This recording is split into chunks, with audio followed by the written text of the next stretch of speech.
Пътека на красотата в природата. Загледани в Деветашкото плато.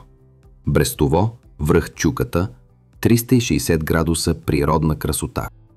Село Брестово се намира на 24 км североизточно от град Ловеч. Землището на селото е от 38 квадратни километра. Надморска височина 495 метра.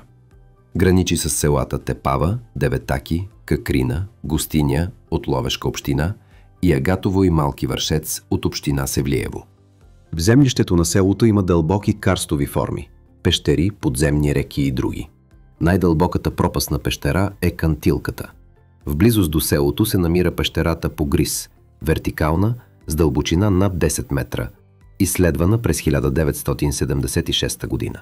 Характерен за нея е дълъг тунел, който винаги е подхранен от дълбоки подпочвени води.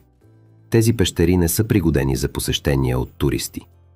Релефът е хълмист, изграден от варовици и пясъчници. Върху тях са образувани комплекс от карстови форми в местностите Черковището, Бърдо, Тишанов камък, Белишки скали, Дялът, Тръпчища и Водната върпина. Климатът е умерено континентален. Природата на село Брестово е надарена с огромно разнообразие от дървесни видове, птици и билки. От естествената растителност преобладават широколистните – дъб, бряст, обикновен и келев габър и други.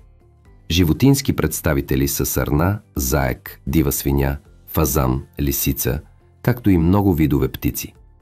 В село Брестово е старинната църква, която носи името на Свети Георги Победоносец. Изградена през 1864 година. И днес тя съхранява християнския дух и е място за поклон по време на празници. Край селото е най-високата точка на Деветашкото плато – връх Чуката, 555,7 метра надморска височина, с омайваща гледка във всички посоки. Това беше деветата спирка от маршрута Пътека на красотата в природата.